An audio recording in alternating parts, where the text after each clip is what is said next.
Victor von Doom या फिर doctor Doom, आप सभी ने ये नाम तो सुना ही होगा। आखिर ये मार्वल के सबसे खतरनाक विलन्स में से एक है और साथ ही में फैंटास्टिक फोर और रीड रिचर्ड्स का सबसे बड़ा दुश्मन भी। आखिर कबीले में रहने वाला एक छोटा सा लड़का इतना बड़ा विलन कैसे बन गया, आज की वीडियो में हम यही जानने वाले हैं, तो वीडियो को एंड तक जरूर देखना। विक्टर का जन्म हुआ लैटवेरिया में बसे एक कबीले में। उसकी माँ थी सिंथिया जो तरह तरह के जादू करती थी और वही दूसरी तरफ उसके पिता वर्नर जो एक डॉक्टर थे। विक्टर के बचपन से ही उसकी माँ जादू किया करती थी और अलग अलग डीमन से शक्तियाँ मांगती थी। विक्टर को पता था कि उसकी माँ का एक डार्क साइड भी है और इसी डार्क साइड की वजह से उसकी जिंदगी में सब कुछ बदलने वाला था। उसके पिता ने सिंथिया को भी रोकने की कोशिश की। उसके पिता ने कहा कि उसे काले जादू की तरफ और आगे नहीं बढ़ना चाहिए और यहीं पर रुक जाना चाहिए। हालांकि उसकी माँ ने कहा कि हमारे कबीले की हालत देखो, चारों तरफ बीमारी ही बीमारी है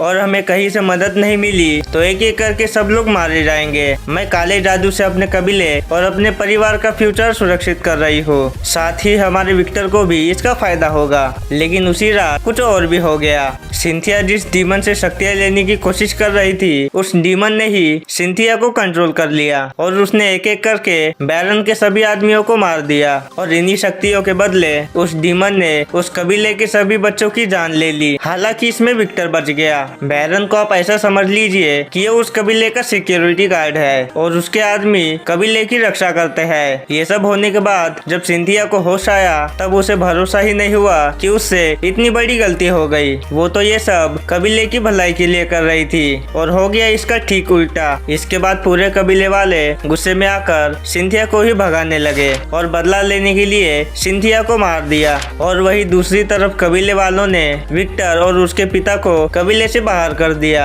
हालांकि विक्टर यहाँ बहुत गुस्से में था और अपने माँ के मरने के गम में भी। और जब उसके पिता और उसे बाहर निकाला जा रहा था तो उस छोटे बच्चे ने कहा कि वो लैटवेरिया वापस आएगा और अपनी माँ की मौत का बदला लेगा।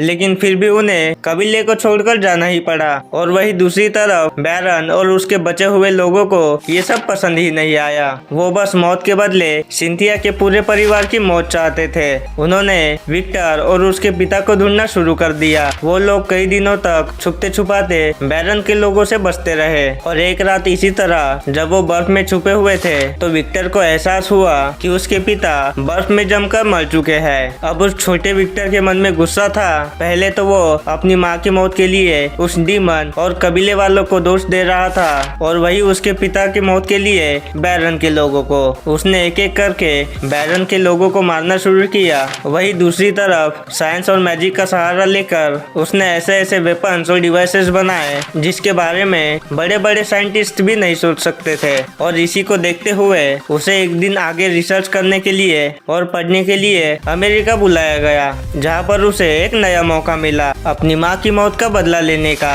अब अमेरिका के एडवांस साइंटिफिक इक्विपमेंट और माँ की वजह से मिले मैजिकल पावर्स को मिलाकर वो कुछ ऐसा बना सकता था जिससे वो उस डीमन से बदला ले सके। और उसे ये भी उम्मीद थी कि उस डीमन ने उसकी माँ की सोल अपने पास रखी है। फिर क्या, वो अपना पूरा टाइम इस डिवाइस को बनाने में लगाने लगा और यही उसकी मुलाकात डॉक्टर रीड रिचर्ड से हुई। यही एक इकलौता कैरेक्टर था जो दिमाग में विक्टर को टक्कर दे पा रहा था। लेकिन रीड को ये नहीं पता था कि विक्टर के पास तेज दिमाग के साथ मैजिकल पावर्स भी है और उसी का इस्तेमाल करके विक्टर ने आखिरकार वो डिवाइस बना ही लिया जिससे कि दूसरे डायमेंशन में ट्रेवल किया जा सकता है। उसने इस डिवाइस का इस्तेमाल करके उसी डायमेंशन में ट्रेवल किया जहाँ पर वो डीमन था और वहाँ पर उसे उसकी माँ की सोल भी मिली। लेकिन उस डीमन ने विक्टर पर ऐसा हमला किया कि वो डिवाइस वहीं पर नष्ट हो गया और पूरी बिल्डिंग में एक जोरदार धमाका हुआ। अगले दिन जब उसे होश आया तो उसे पता चला कि उसका चेहरा पूरी तरह से जल चुका है और कॉलेज के अंदर हुए हादसे के कारण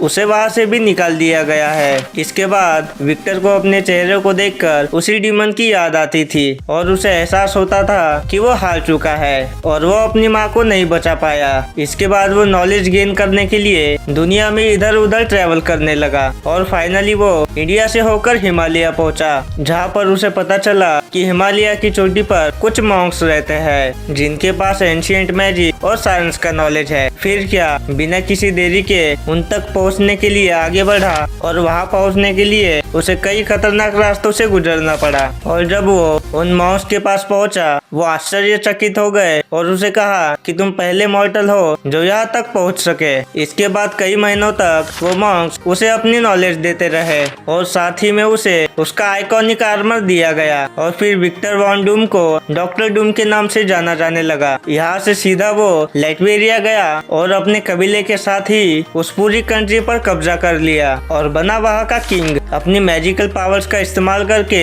उसने उस डीमन से फिर से लड़ाई की, लेकिन इस बार फर्क सिर्फ इतना था कि वो जीत गया और अपनी माँ की सोल को फ्री कर पाया। आगे की कुछ कॉमिक्स में ये रिवील किया गया कि वो डीमन मेफिस्टो था। इसके बाद डॉक्टर डूम की पावर्स की बात करें तो उसके पास है सुपर इंटेलिजेंट माइंड, जिसकी मदद से वो ऐसे ऐसे इन्वेंशंस करता है जिसके बारे में आम आदमी सोच भी नहीं सकते। और साथ ही में वो मैजिक के साथ साथ साइंस को भी यूज करता है, जिससे कि उसके इन्वेंशंस इम्पॉसिबल को भी पॉसिबल कर देते हैं। और वहीं पर उसका आर्मर उसे सुपर ह्यूमन स्ट्रेंथ और फ्लाइंग एबिलिटी देता है और वो कई तरह के मार्शल आर्ट्स में भी एक्सपर्ट है। और अब आरडीजे के डॉक्टर डूम के रोल के लिए कास्ट होने के बाद हमें डॉक्टर डूम की कहानी एवेंजर्स डूम्सडे में देखने को मिलेगी। तो यही था वीडियो डॉक्टर डूम के ओरिजिन के बारे में। इस वीडियो के बारे में आपके क्या थॉट्स है ये आप हमें कमेंट करके बता सकते हैं। और अगर आपको वीडियो पसंद आया होगा तो आप वीडियो को लाइक और चैनल को सब्सक्राइब भी कर सकते हैं। मिलते हैं आपसे किसी और एक नए वीडियो में, तब तक के लिए बाय बाय।